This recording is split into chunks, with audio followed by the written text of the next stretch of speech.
જય શ્રી કૃષ્ણ વૈષ્ણવો, આજની આ ભગવત વાર્તામાં આપ સૌનું સ્વાગત છે. યુટ્યુબ ચેનલ પર ચાલતી આપણી ભગવત વાર્તામાં ઘણા વૈષ્ણવો જોડાઈ રહ્યા છે અને રોજ નિત નવા સત્સંગનો આનંદ માણી રહ્યા છે. શ્રી વલ્લભ જ્યારે બીજી પરિક્રમા દરમિયાન પંઢરપુર પધાર્યા હતા ત્યારે તેઓને ભગવત આજ્ઞા થઈ કે સાક્ષાત શ્રી પૂર્ણ પુરુષોત્તમને તેઓના ગૃહે જન્મ લેવો છે. તે આજ્ઞા પ્રમાણે શ્રી વલ્લભ ગૃહસ્થ જીવનનો અંગીકાર કરે છે.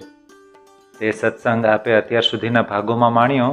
હવે આજના સત્સંગમાં આપણે જાણીશું કે તેઓ જ્યારે ચરણાટ પધાર્યા હતા ત્યારે શ્રી વિઠ્ઠલનાથજીનો જન્મ ક્યારે અને કેવી રીતે થાય છે અને તે બાળકને જોતા શ્રી ગર્ગાચાર્ય શું ભવિષ્ય કરે છે. તો શ્રી વિઠ્ઠલનાથજી શ્રી ગુસાઈજીના પ્રાગટ્યનો આ પૂરો પ્રસંગ અંત સુધી સાંભળજો અને આપના બીજા સ્નેહીજનોને પણ શેર કરજો, જેથી તેઓને પણ આપણી ભગવત વાર્તાનો લાભ મળે. બીજી વૈષ્ણવો, તમને એક વિનંતી કરવાની કે તમારામાંથી બહુ ઓછા વૈષ્ણવો મને જય શ્રી કૃષ્ણ મોકલાવે છે. તો જ્યારે પણ આપણા વિડીયો સાંભળો ત્યારે નીચે કમેન્ટ બોક્સમાં મને જય શ્રી કૃષ્ણ લખી મોકલવાનું ભૂલતા નહીં અને વિડીયોને લાઈક પણ જરૂર કરી દેજો. તો ચાલો હવે આજના સત્સંગની શરૂઆત કરીએ. શ્રી વલ્લભાધીશ કી જય. શ્રી વલ્લભ સહપરિવાર ચરણાટ પધાર્યા છે. તે રમણીય પ્રદેશમાં આપ પ્રસન્નતાથી બિરાજ્યા. એક દિવસ વહેલી સવારે એક બ્રાહ્મણ આપને શોધતો શોધતો ત્યાં પહોંચ્યો. તે સૌને પૂછવા લાગ્યો, અહીં શ્રી વલ્લભાચાર્યજી પધાર્યા છે, તેઓ ક્યાં બિરાજે છે? કૃષ્ણદાસ મેઘન તે બ્રાહ્મણને શ્રી વલ્લભ પાસે લઈ આવ્યા. બ્રાહ્મણે હાથ જોડી વિનંતી કરી, મહારાજ, ભગવત આજ્ઞાથી હું આપની પાસે આવ્યો છું. ગંગા કિનારે એકાંતવાસ કરીને રહેતો હતો. ઘણા લાંબા સમય સુધી કેવળ ફલાહાર કરીને હું નિત્ય શ્રીમદ ભાગવતનો પાઠ કરતો હતો. ત્યાં એક દિવસ શ્રી ગંગાજીમાં સ્નાન કરતા મને એક ભગવત સ્વરૂપ પ્રાપ્ત થયું. મેં પ્રભુને વિનંતી કરી, હે ભગવાન, હું તો વિરક્ત બ્રાહ્મણ છું. તમારી સેવા કરવા મારી પાસે કોઈ સાધન સંપત્તિ નથી. હું આપની સેવા કેવી રીતે કરું? પ્રભુએ મને આજ્ઞા કરી, તું જે ફલાહાર લાવે તે મને ભોગ ધરજે. હું થોડો સમય તારે ત્યાં બિરાજીશ. પછી હું કહું ત્યાં તું મને પધરાવી જજે. મહારાજ, મને થોડા સમય પહેલાં જ એ સ્વરૂપે આજ્ઞા કરી, મને ચરણાટ પધરાવી જા. ત્યાં શ્રી વલ્લભાચાર્યજી બિરાજે છે, તેમને ત્યાં તું મને પધરાવજે. તેથી મહારાજ, હું આ ભગવત સ્વરૂપને લઈને આપની પાસે આવ્યો છું.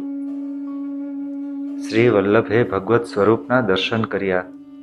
દર્શન કરતા ખૂબ આનંદ થયો. આપે બ્રાહ્મણને પ્રેમથી વિદાય આપી. એક દિવસ શ્રી મહાલક્ષ્મી વહુજીએ શ્રી વલ્લભને વિનંતી કરી, સ્વામી, આપની આજ્ઞા પ્રમાણે હું આપણે માથે બિરાજતા ભગવત સ્વરૂપોની સેવા કરું છું. ત્યારે મારા પિતાજી દ્વારા પ્રાપ્ત થયેલ શ્રી ગોકુલેશ પ્રભુ અને આપના વડીલો દ્વારા પ્રાપ્ત થયેલ શ્રી મદનમોહન પ્રભુ મને જોઈને મંદ મંદ સ્મિત કરે છે અને પછી લજ્જાયમાન થાય છે. તેમના મુખારવિંદ પરનું લજ્જાયુક્ત હાસ્ય હું અપલક નેત્રે નિહાળ્યા કરું છું. મેં તેમને વિનંતી કરી, પ્રભુ, આપ મંદ મંદ હાસ્ય કરતા આમ લજ્જાયમાન કેમ બનો છો? પરંતુ મને તેનું કારણ જાણવા મળ્યું નહીં. આપ કૃપા કરીને ભગવત ઈચ્છા સમજાવો તો સમજી શકાય. શ્રી વલ્લભ કહે, દેવી, મેં અગાઉ તમને 2 પ્રસંગો કહ્યા હતા, તે યાદ છે? પાંડુરંગ શ્રી વિઠ્ઠલનાથજીની આજ્ઞાથી અને રસરાજ શ્રી ગોવર્ધનધરની ઈચ્છાથી આપણે બંનેએ ગૃહસ્થાશ્રમ સ્વીકાર્યો છે. આપણે વ્રજમાં ગયા ત્યારે વૃંદાવનમાં શ્રી બલદેવ અને શ્રી કૃષ્ણને મારી સામે ખેલતા અને મારી ગોદમાં બિરાજતા મને દર્શન થયા હતા. તમે પણ થોડા સમયથી માતૃવત વાત્સલ્યથી પ્રભુને ગોદમાં પધરાવી પુત્ર ભાવે લાડ લડાવવાનો મનોરથ કરી રહ્યા છો. તમારો મનોરથ હવે થોડા જ સમયમાં સિદ્ધ થવાનો છે. દેવી, તમે ભૂલી ગયા? આજથી લગભગ 9 માસ પૂર્વે અડેલમાં મધ્યરાત્રિના સમયે મેં વૈષ્ણવોને આજ્ઞા કરેલી, કે અત્યારે કોઈ પ્રયાગ જઈને શ્રી મહાલક્ષ્મીજીને પધરાવી લાવશો? ત્યારે મારા અત્યંત પ્રિય સેવક શ્રી પદ્મનાભદાસજી તત્પર થઈ પ્રયાગ આવવા માટે ઉપડેલા.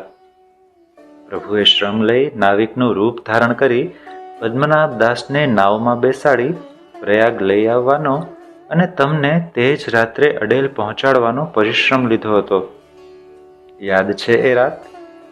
ફાગણ વદ નોમનો એ મંગલ દિવસ હતો. નાવિક બનીને પધારેલા પ્રભુ આપણી જીવન નૌકાના નાવિક બની તમારા ઉદરમાં બિરાજ્યા હતા, કારણ કે પુત્ર રૂપે પ્રગટ થવાનો તેમનો મનોરથ હતો. દેવી, પ્રભુ આપણે ત્યાં પુત્ર રૂપે હવે ટૂંક સમયમાં પ્રગટ થશે. તમે મધુર ભાવથી પ્રભુની સેવા કરો છો ત્યારે પ્રભુ મંદ મંદ સ્મિત કરી લજ્જાયમાન થાય છે. તેઓ સ્મિત દ્વારા સૂચવે છે કે હું તમારો કાન બનીને નહીં, તમારો પુત્ર બનીને તારી ગોદમાં ખેલવાનો છું. શ્રી વલ્લભના આવા મંગલ વચનો સાંભળી શ્રી મહાલક્ષ્મીજી અતિ પ્રસન્ન થયા. શ્રી વલ્લભે પુનઃ આજ્ઞા કરી, દેવી, જે સુખ સારસ્વત કલ્પમાં પ્રભુએ શ્રી નંદ યશોદાને આપ્યું હતું તે અલૌકિક સુખ હવે આપણને પ્રાપ્ત થશે. તે વખતે પ્રભુ શ્રી યશોદામાના ગૃહે 11 વર્ષ અને 52 દિવસ જ બિરાજ્યા હતા, પરંતુ આપણા ગૃહે પુત્ર રૂપે તેઓ ચિરકાળ બિરાજશે. સારસ્વત કલ્પમાં તમારા પ્રભુને લાડ લડાવવાના જે મનોરથો અધૂરા રહ્યા હતા તે હવે પૂર્ણ થશે. તે વખતે તમે થોડાક દૂધ, દહીં કે માખણ માટે એ શ્યામ સુંદરને દામોદર કરવા તત્પર બન્યા હતા. હવે ફરી પ્રભુ પુત્ર રૂપે પધારે ત્યારે આવી કઠોરતા ભૂલે ચૂકે ન થાય તે માટે સાવધ રહેશો. શ્રી મહાલક્ષ્મીજીના નેત્રોમાં લજ્જા ઉપસી આવી. તેઓ નીચું મુખ રાખીને પગના અંગૂઠેથી જમીન ખોતરી રહ્યા હતા. તેમના હૃદયમાં દિવ્ય વાત્સલ્ય ભાવનો સાગર ઘૂઘવતો હતો. સંવત 1572 માગસર વદ નોમનો દિવસ આવ્યો. તે દિવસે શુક્રવાર હતો. હસ્ત નક્ષત્ર હતું. શોભન યોગ હતો. તૈતિલ કરણ હતું. 21 ઘડી ઉપર 25 પલનો સમય વ્યતીત થયો હતો ત્યારે શ્રી વલ્લભ પાસે શ્રી મહાલક્ષ્મીજીની ખવાસી કરનાર વૈષ્ણવ વધાઈ લઈને આવ્યા. જય કૃપાનાથ, આપને ત્યાં લાલનનું પ્રાગટ્ય થયું છે. આ ક્ષણે સમાચાર સાંભળવા માટે શ્રી વલ્લભ અને આપના અનેક સેવકો તત્પર હતા. આ મંગલ સમાચાર સાંભળતા જ સૌ સેવકોએ ગગનભેદી અવાજે શ્રી વલ્લભનો જયઘોષ કર્યો અને તે સાથે સૌ ઉન્મત્ત થઈ નાચવા લાગ્યા અને ગાવા લાગ્યા. શ્રી વલ્લભ ઘેર આનંદ ભયો, જય શ્રી વલ્લભ લાલ કી. બીજા વૈષ્ણવોએ પ્રતિઘોષ કરતા ગાયું, નંદ ઘેર આનંદ ભયો, જય કનૈયા લાલ કી. ચરણાટ રૂપી વૃંદાવન ધામની સુરત તદ્દન બદલાઈ ગઈ. શ્રીમદ ગોકુલમાં શ્યામ સુંદરનું પ્રાગટ્ય થતાં જે અલૌકિક શોભા પ્રગટી હતી તેવી જ શોભા અહીં પણ પ્રગટ થઈ. પ્રભુની લીલાભવન સામર્થ્ય શક્તિ માયાએ ચરણાટના રમણીય વન પ્રદેશમાં રત્નજડિત સુવર્ણ અને નિકુંજોની અદ્ભુત રચના કરી. આંખના પલકારામાં સુંદર અને સમૃદ્ધ ગોકુલ ગામ ખડું થઈ ગયું. કેસરયુક્ત સુગંધી જલનો છંટકાવ થયો હતો. આકાશ દેવ વિમાનોથી ઉભરાતું હતું. 33 કરોડ દેવો તેમના પત્નીઓ સાથે શ્રી પૂર્ણ પુરુષોત્તમના દર્શન કરવા ઉમટ્યા હતા. દેવ દુંદુભી વાગતા હતા. સૌ દેવ દેવીઓ બંને હાથે સ્વર્ગીય પુષ્પોની વૃષ્ટિ કરતા હતા. મહેલના વિશાળ ચોકમાં ગોપ ગોપીઓ એકત્ર થયા હતા. મહેલની તિબારીમાં કિનખાબના ગાલીચાઓ પથરાયા હતા. ઝરીની પીછવાઈઓ અને ચંદરવા બંધાયા હતા. રત્નજડિત દિવ્ય પલનું પધરાવાયું હતું. ચારેય બાજુ મખમલના ગાદી તકિયા બિરાજ્યા હતા. પલના ઉપર રત્નજડિત મોર, પોપટ બેસાડ્યા હતા. ચોકમાં અગણિત ગોપી ગ્વાલ એકત્ર થયા હતા. મૂલ્યવાન વસ્ત્રો અને ષોડશ શૃંગાર ધરી યશોદાજી, રોહિણીજી અને કીર્તિજી પધાર્યા. વૃષભાન દુલારી પણ લલિતા અને વિશાખાની સાથે પધાર્યા હતા. બીજી બાજુથી નંદરાયજી અને વૃષભાનજી પણ સમવયસ્ક ગોપની સાથે પધાર્યા. નંદરાયજી શ્રી વલ્લભને શ્રીહસ્ત પકડીને પધરાવી લાવ્યા. યશોદાજી શ્રી મહાલક્ષ્મીજીને પધરાવીને આવ્યા. રોહિણીજીએ પ્રગટ થયેલા લાલને ગોદમાં લઈ પલનામાં પધરાવ્યા. કીર્તિજીએ દિવ્ય બાળકના ઓવારણા લીધા. યશોદાજીએ બાળકને છાતી સરસો ચાપીને ચૂમી લીધો. શ્યામ સુંદર અને રાધિકાજી બાળકની સામે જોઈને મીઠું મીઠું હસી રહ્યા હતા. સૌ પલનાની આજુબાજુ વીંટળાઈ વળ્યા. સૌએ બાળક માટે લાવેલી ભેટો પલના પાસે ધરી. સૌ બાળકના મુખારવિંદના દર્શન કરી દંડવત પ્રણામ કરવા લાગ્યા. ત્યાં રાધિકાજીએ પોતાના કોમળ કરના પલનાની રેશમી દોરી લઈ પ્રભુને ઝુલાવવા માંડ્યા. આમ ચરણાત્મા સારસ્વત કલ્પના નંદ મહોત્સવનો ફરી શુભારંભ થયો. આનંદ મગ્ન ગોપ ગોવાલ નાચવા લાગ્યા. દહીં માખણ ઉડવા લાગ્યા. ધરતી પર દહીંનો કીચડ ફેલાઈ ગયો. સૌ લાડુ ઠોર મઠડી ઉડાડવા લાગ્યા. શ્રી વલ્લભે લાલનને ન્યોછાવર કરીને સુવર્ણ રૂપાના પુષ્પોની વૃષ્ટિ કરી. સૌ નાચે છે, ગાય છે, વિવિધ વાજિંત્રો વાગે છે. સર્વત્ર આનંદ મંગળ વર્તાઈ રહ્યો છે. શ્રી સુખદેવજી અનેક ઋષિમુનિઓ સહિત દર્શન કરવા આવ્યા. શ્રી સુખદેવજીના મુખ પર આજે અતિ પ્રસન્નતા છે. આ પુત્ર મોટો થઈને શ્રીમદ ભાગવતનું ગૂઢ ચિંતન કરી ગૂઢ અર્થને પ્રગટ કરશે. હજારો ઋષિમુનિઓ આજે પોતાની તપશ્ચર્યાનું ફળ પામતા હોય તેમ નેત્રોથી સાક્ષાત પ્રભુના દર્શન કરી રહ્યા છે. માગધ, બંદીજનો, ભાટ, ચારણ સૌ શ્રી વલ્લભના યશોગાન ગાઈ રહ્યા છે. રંગભરી ઢાઢણને લઈને ઢાઢીજી પણ આવી પહોંચ્યા. શ્રી વલ્લભ વંશના યશોગાન ગાઈ રહ્યા છે. અનેક ભક્તો પણ દર્શનાતુર ચરણે દોડતા આવી રહ્યા છે. આજે કોઈને પોતાના દેહ ગેહનું ભાન રહ્યું નથી.